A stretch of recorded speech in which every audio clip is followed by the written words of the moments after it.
Hello and welcome to this afternoon's session, Partnering for Innovation. My name is Ben Strutt. I'm Director of Design and Front-End Innovation at Cambridge Design Partnership. Our next section focuses on the value of partnering to help achieve innovation outcomes. And I'm thrilled to be joined by two experts in the field using a range of partnership models to drive successful innovation. We will also be joined by Chris from Live Illustration. I have no doubt there will be lots of questions from you, our audience, and would like to confirm that if we don't get around to answering them all during the session, our guests will be available for networking both in the break and, of course, as is the intent of their roles, their doors are always open. Karen Hackney is VP and Head of External Innovation and Partnering at Bayer Consumer Health, based in Basel, Switzerland. Karen leads the External Innovation and Partnering team within R&D at Bayer Consumer Health, with specific responsibility for delivering growth through partnerships. She's worked extensively across the business, from medical and regulatory affairs to derma, sun care, diagnostics, and pharma. Karen's lead motivation is creating partnerships that help more effectively meet the unmet needs of Bayer consumers. Phil Taylor is the Global Innovation Lead for Bayer Crop Science R&D and is based in St. Louis, Missouri. An experienced ag tech leader, he plays a central role in fostering strategic relationships around the globe and developing programs to enable novel ways of accelerating internal and external innovation to support Bayer's industry-leading pipeline. A champion of both external and pre-competitive partnering as a driving force for innovation, Phil has held multiple roles focused on R&D collaboration and enhancing the company's position as a partner of choice. He was appointed as Bayer Science Fellow in 2020. Karen, Phil, thank you for joining us today. Can we hear you? After a few technology issues, I'm definitely here. This is where the audience sees a heart attack live on screen. Yep. No, great to have you here. Ben. Listen, you join us from different parts of the globe and representing very different parts of the Bayer business, crop science and consumer health, but actually very aligned on shared purpose. There's no small irony that one of the aims of Global Innovation Forum is to bring innovators together. And I think the event may even have played a connective role for you both. Absolutely. I mean, ironically, the first time Karen and I actually met was at GIF in London 2 years ago, back in late 2019. So, we had interacted digitally before then, but actually finally got to meet in London. Kind of ironic, two British expats on different sides of the globe finally getting together in central London. And what a great event that was. I mean, it was about a year after I had joined Bayer through an acquisition. And so it was the perfect time and opportunity for me to start learning about Karen's side of the business and the consumer health work. And yeah, it was a great kickstart to our teams working together.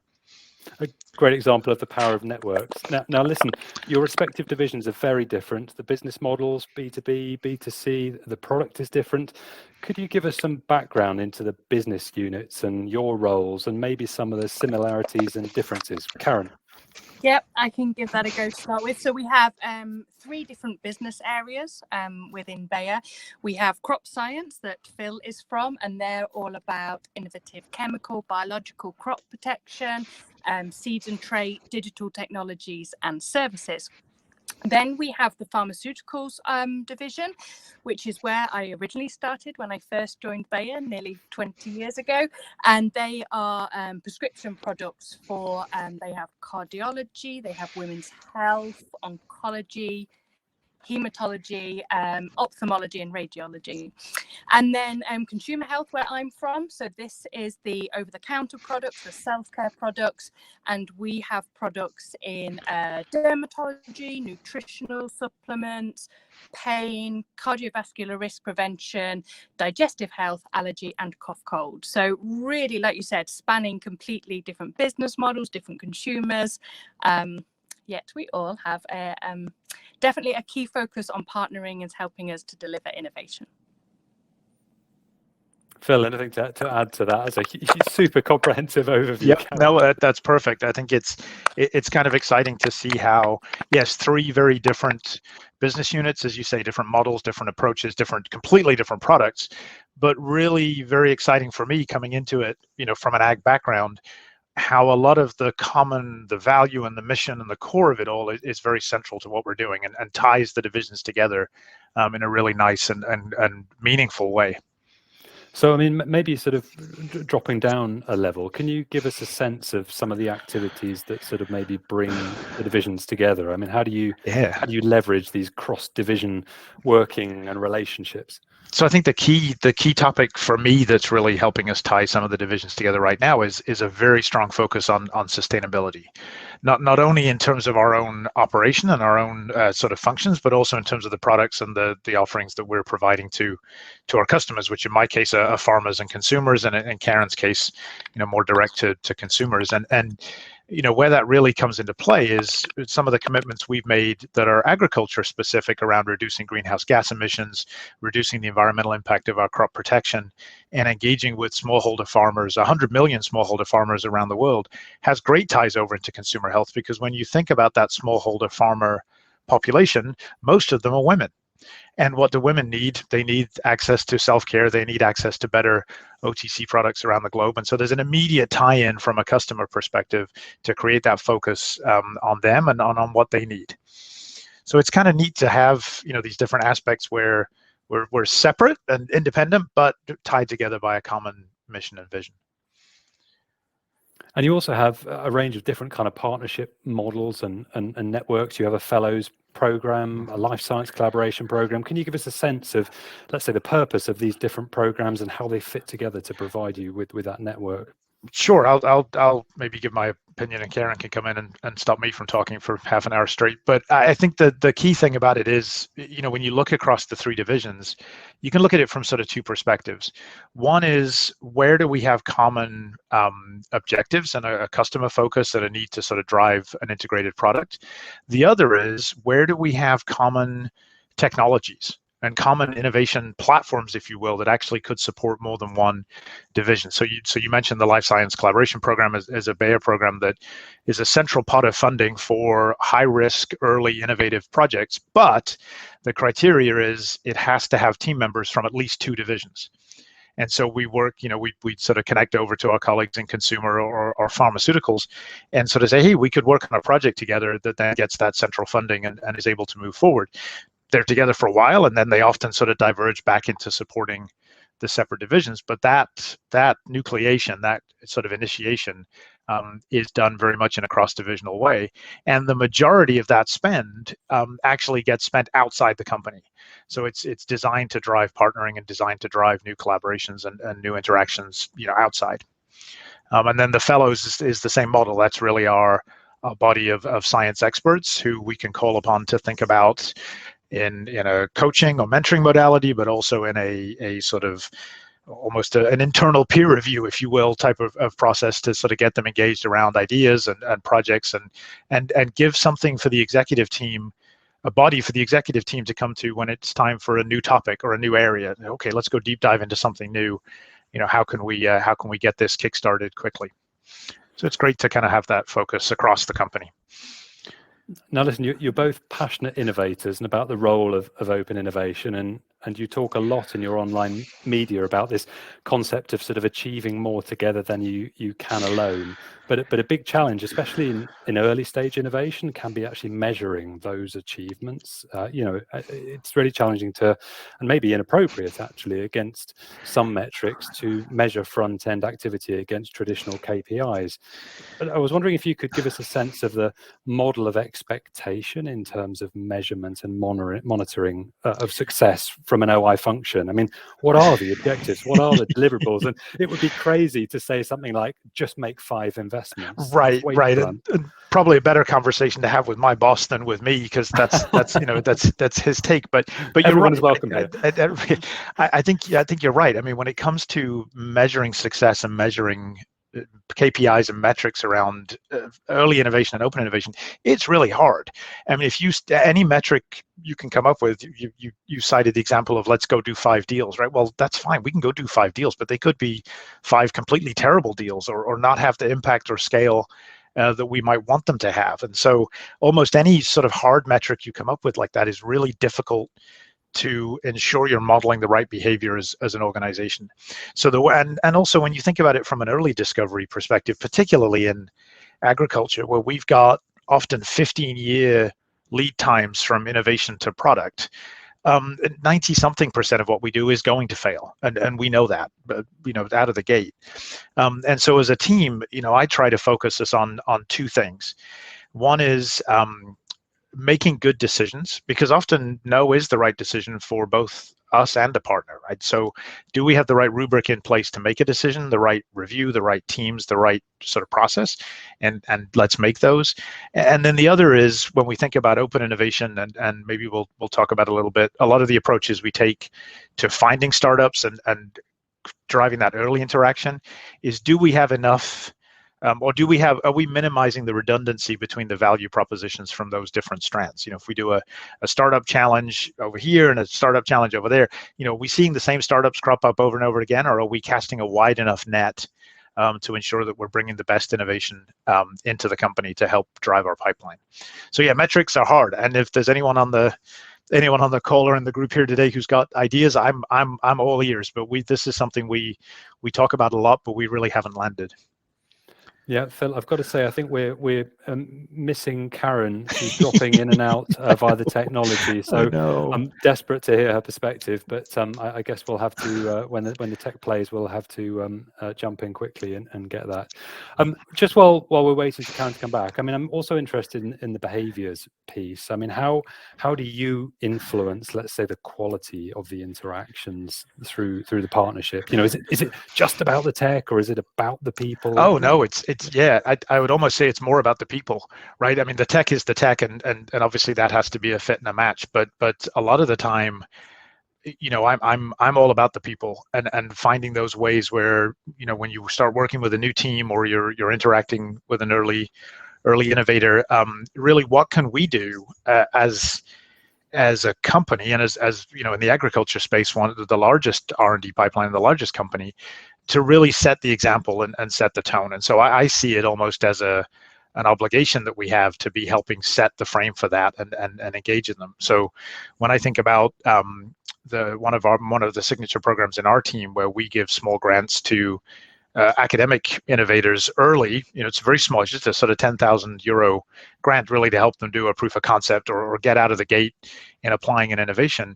That's as much about the cohort of innovators we're working with and the environment we give them to interact. We give them the opportunity to give seminars and join calls with us and talk to Bayer scientists as they're going through the process. And the feedback I get from them is that's really the core value is the interaction and the connection and the people, almost more so than the funding and the tech. So, that's an example of one that skews one way, but I think keeping them in balance and having a sort of people-centered approach to this is really, really valuable and really important to me, certainly. And the more I talk to you, the more I read, the more I get a sense that there isn't a sort of one-size-fits-all approach to partnering for you. I mean, there's different partnership models, investments, licenses, joint developments, especially in early stage collaboration. Maybe could you talk a bit more about the kind of tools that are in your arsenal, the initiatives you've got going to, let's say, leverage the different sorts of opportunity, the different sorts of business, and where they are in their life cycle as well? Because I guess that feels like it might be a very different sort of thing. Completely. And I think, certainly in the agriculture space, the model for partnering and the ways of partnering have completely changed in the last 20 years or so. You wind the clock back to 20 years or so in the sort of early post-genomic era, and all partnering was about large checks, large piles of IP, very exclusive deals, and very sort of structured in that sense. And now it's much more about saying, let's figure out a way to meet an innovator where they are. And what is the step they need to take, and how, as the large corporate involved, how can we help, and how can we get them over whatever hurdle they're in front of? And so, in terms of toolbox, me and my team are really in the early phase of that. So it's sometimes it's small funding or opening our testing pipelines up to externals to help them understand if they have something of value. We do a lot of funded research with either academics or startups. Straight up licensing to bring a technology in, again, all early in the pipeline, because a lot of our products and a lot of our agricultural solutions are complicated. They're not take product and run. They're a sort of an integrated approach where there's a number of different aspects to it that require some integration. But that happens within R&D, but then at a much larger level, with our Leaps by Bayer team, there's all the way through to actually us having our own venture capital and our own sort of CVC operation across the divisions. So that's a cross-divisional effort. It's not just for crop science, where we're not only making investments, seed round, Series A, in startups as they're going, but also creating our own startups and our own joint ventures to sort of seed areas where they require some significant incubation, which is a key part of the strategy, is to say if there's a technology, if you take something like genome editing or microbials or some sort of new breakthrough opportunity, we find a way to sort of actually get a startup going and get that in place so they can be sort of protected, incubated, and run independently of the large organization to sort of kickstart the opportunity. So yeah, you're absolutely right. Sorry, Ben, to go back all the way back to the beginning of your question. There's no fixed template here. It's a very sort of boutique approach, I suppose, where we were always trying to look for the win-win between us and any potential partner that we have. I mean, it sounds a fabulous model, and I guess the flexibility is probably super helpful. I mean, I think, maybe reflecting on possibly some of the traditional concerns about partnering, where are you on the IP status? Is the corporate going to eat my lunch? It feels like that whole model, that whole mindset has evolved now, and corporates are trying to be easier to work with, trying to be more transparent. Is that fair? I certainly hope so, right? I mean, I wouldn't want to be in the job that I have if that wasn't the case, right? And I think we try as best we can. With the grants program, for instance, that I talked about a few minutes ago, that's very clear. There is no IP as part of that. Any IP that's generated through that program remains with the holder. No discussions, no rights, nothing. It's sort of just off the table in that sense. But then you're right. It's always about finding the right IP structure at any stage of sort of a relationship to sort of say, again, it sort of fits under that umbrella of what's the win-win. Great, thank you. Really nice question come in on the chat. Do you think it's better to do open innovation tech scouting by each problem or opportunity and find new ecosystems and partners kind of based on that, or to have these kind of longer running relationships? And I guess it sounds quite binary as a question like that.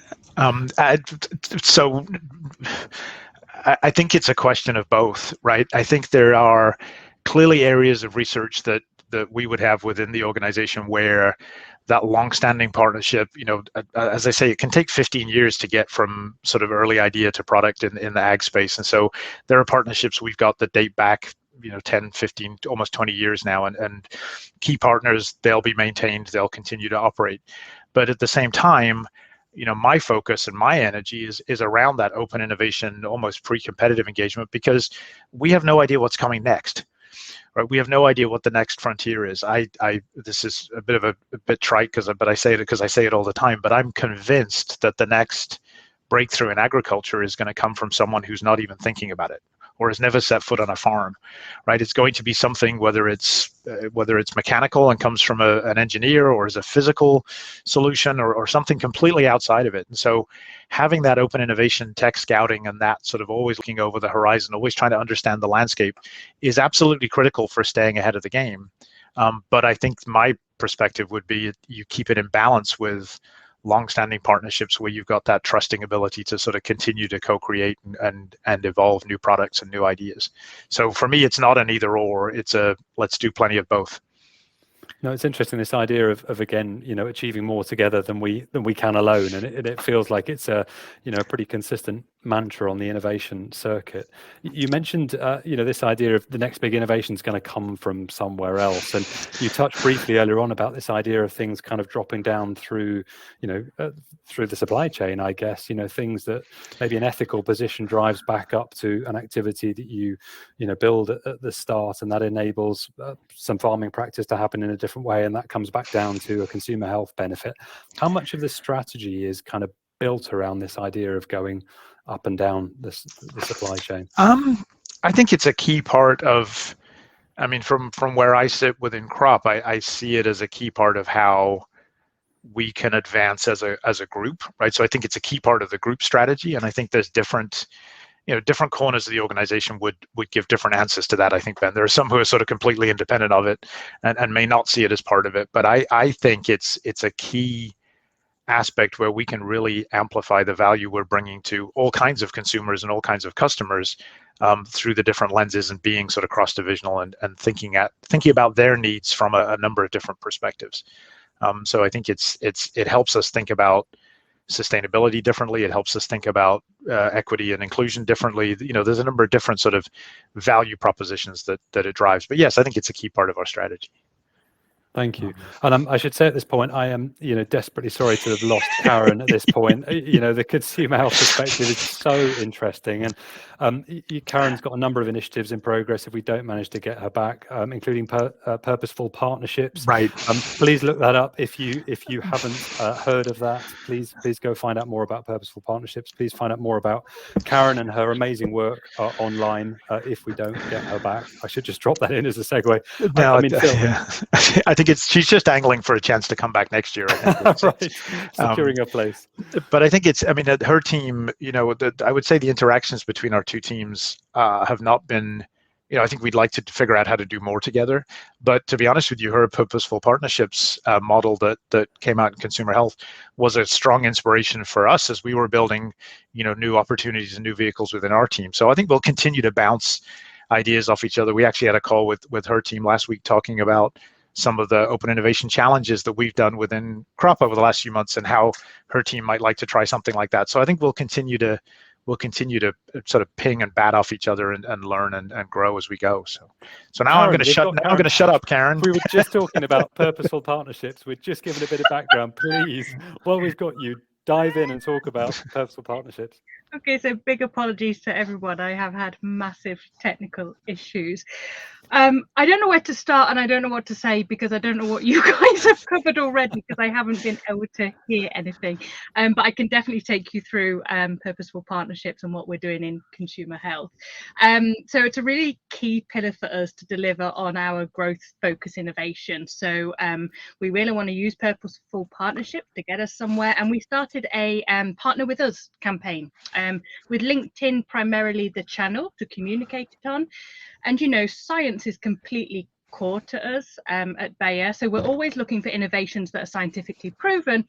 But we also wanted to transform the process, because again, I don't know if Phil's gone into this, but we are a huge big Bayer, whether it's one of the divisions or coming into us. So we really wanted to try and humanize the process, because we can understand that working with a large organization could be confusing, complicated, and probably frustrating at times. So that's where my team, and similar to Phil's, come in. We can be like the relationship managers for companies, whether they're big companies like us or whether they're startups, and really like we're the face into you at Bayer. So when we did the Partner With Us campaign, yes, it was telling the world we're open for partnerships and what we want to do, but really it was have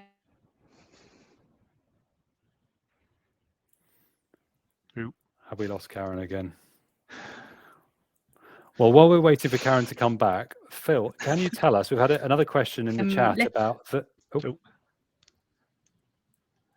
Can you hear me? Yes. Go, Karen, go. Go, Karen. I'm going to talk really quick. Oh my God, what I was trying to say was on LinkedIn, to trying to humanize, actually the video was me in my kitchen, filmed on my phone, to try and say, we are individuals behind this process. So we're about to launch a packaging challenge on there. We're on a mission to reduce the environmental impact of all our packaging.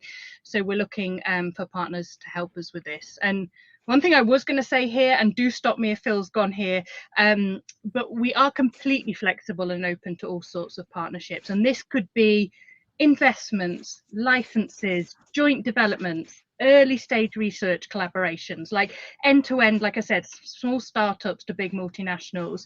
But we always look at each new relationship with a fresh view, because we want to create a bespoke, fit, purposeful partnership where it's a win-win on both sides. Karen, that was a lovely segue, and it's like you've been here all the time. So thank you for that. I mean, listen, it sort of brings us on nicely. This idea of these much bigger topics, bigger themes, and you both hinted at them. Things like sustainability. They're at the heart now of. It's not lip service. It's not a box to tick. It's at the heart of doing business. You know, how do you drive these big strategic initiatives into, let's say, core internal innovation, but also into these external partnership programs, briefs, opportunities? How do you think those things and then feed them through and then make the decisions and choose the partners that you're going to work with? I mean, I can take a swing at that, Karen, or you should while you're here. Let's do I guess. Karen, she's here. Make the most. Okay, I will do a short and sweet, Phil, and then you can also give your answer. So I think, just to reiterate what you've said, Ben, sustainability is no longer a nice to have. I think it's completely expected from organizations, particularly ourselves and the size of us, but it's also part of our license to operate. No longer can you just go out and do what you need to do. And partnerships here are just as important to help increase our impact. So whether it's at the innovation level, so for example, every single one of our new product developments actually now has a sustainability checklist. So right from when we're at the idea stage, before we've even started development on it, we do a lot of checking to make sure that it ticks the right boxes. How can we make it better? How can we improve it? But then on a much bigger level, we also use partnerships across consumer health to and our much bigger sustainable goals. So our goal for consumer health is about getting 100 million people in underserved communities to get everyday health. And you know, we use partnerships for that because yes, we can help with our products and things, but we also want to use NGOs, governments, public and private organizations to really help get the message out. Phil. Actually, can I pause there, because that's super interesting. This idea of again, there's a number of talks over this event that are going to be looking at impact, and a lot of that impact is, let's say, more at the ethical end of the scale. I mean, it's super interesting to see that sort of migration towards that. And we very briefly touched on this idea of trying to measure innovation activities, or the value of innovation, and you know, how do you measure that? You know, numbers of people in healthcare. How do you measure that sort of really upstream impact in the work that you do? Oh, sorry, I didn't know if you were going to go. Yeah, sorry, Karen, I should say. Yeah. I mean, very interesting. You're curating this initiative, and it's got this huge ethical sort of perspective to it. Yeah, I mean, I think. So, for example, we are actually initially focusing on women's health and really expanding micronutrients for pregnant women and children, so a nutrition initiative. So not only are we aiming to increase the availability and affordability of our brand, so that in terms of is how many products do we get in the hands of somebody would be the measurement of it, but we're also supporting self-care initiatives through education and other things like that. So really, there's a lot of populations, especially in this area, that self-care is their only option. There is no other care available to them.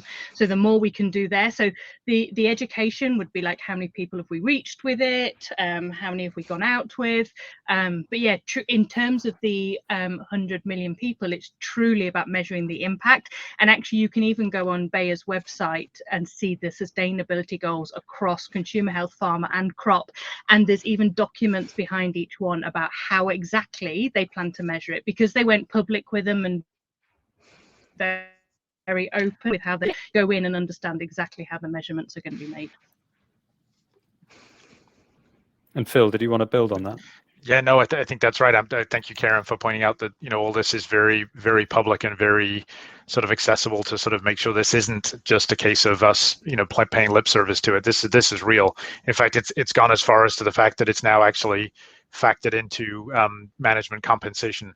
If we meet our sustainability targets, there's actually a sort of financial impact for a good proportion of the management employees of the company too. So, you know, we're all in on this, and it's pretty exciting. From the crop perspective, kind of sitting a lot earlier in the innovation chain, you know, I spent the first half of this year talking to the different sustainability teams and understanding what our focus areas were and where we could be really thinking about new innovations, and then bolting them front and center into the different programs we were running.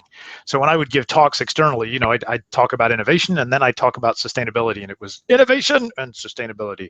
And now really trying to be much more intentional about flipping that message and starting with the sustainability as a key driver, because agriculture has an unbelievable role and opportunity to play in the whole sustainability and decarbonization story. In fact, it already is playing a role. We're just not talking about it in the right way.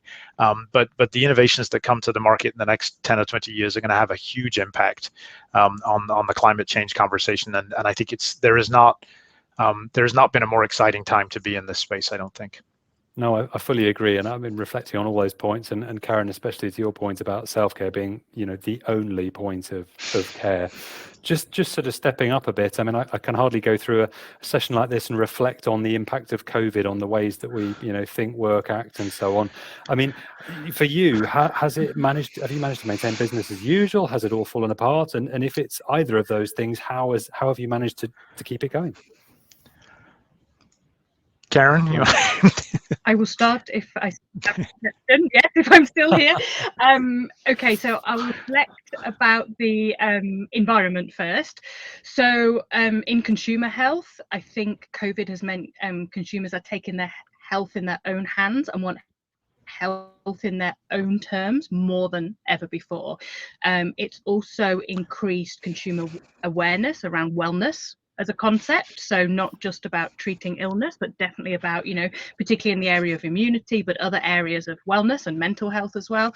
So really also about digital, I would say. So one area we're partnering, and we announced back in May, I think it was, that Leaps, our investment arm, had invested a Series B in Ada Health, and that's all about a diagnostic, how do you track your symptoms and understand what they are.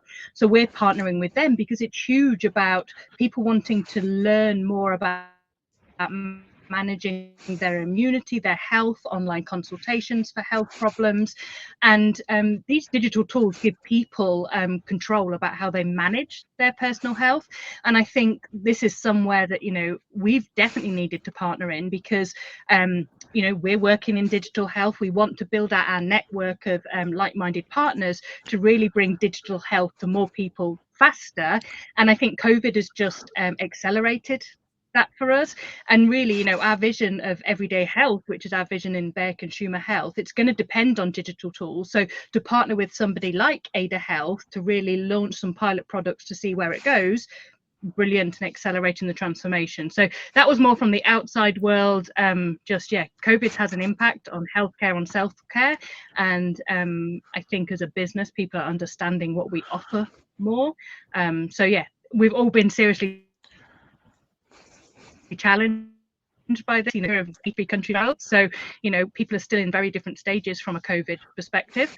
But in terms of the long-term sustainability of our business, it's more than ever needed before, I would think. I think from a crop perspective, in terms of partnering, COVID didn't slow us down. In fact, if anything, we saw an increase in the number of conversations we were able to have. I mean, my team is completely global anyway, and so all of our interactions were virtual. And yes, I haven't set foot on an airplane for 18 months, but we'll get back to that. But I don't think we've missed a beat. I think startups are, if anything, more folks have a little more time to think about what they want to do and have a more sort of mission-driven sort of objective, as Karen sort of alluded to, and it sort of hasn't been an issue for us to keep going and keep partnering.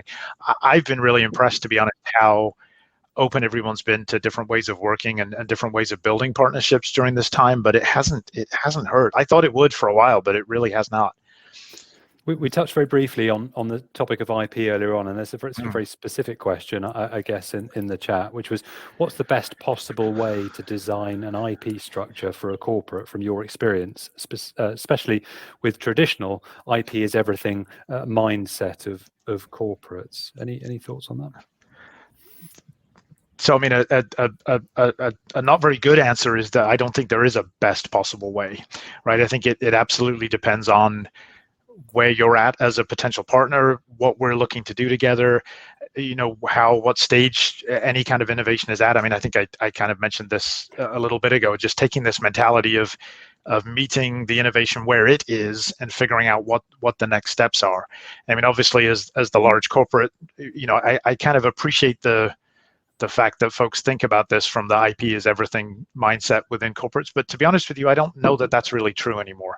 I think I'd much rather we looked at it as a kind of, and Ben, you and I talked about this when we were waiting for Karen, but it's, you know, people first kind of an approach, and people and products, and you know, IP obviously is there and it's obviously important, but I think you build relationships around the people and the science, and sort of work out the IP as you go, but very much in a win-win type of mentality. And I think, thank you. And I think the very strong sense we get is about a tailored partnership journey. So we're down to our last. Yeah, indeed. We're down to our last few minutes, and I didn't want to kind of close without just asking about inclusion and diversity. Karen, I was wondering how does the I&D agenda play, and we've only got a few minutes left, but how does that play into your spirit of partnering and innovation? Absolutely. So first of all, I'm also an I&D big champion within Bayer, so I drive it absolutely internally to make it happen. But when it comes to innovation, there's no question we need diversity. When we innovate, we can relate better to the consumers, our customers, the communities we serve.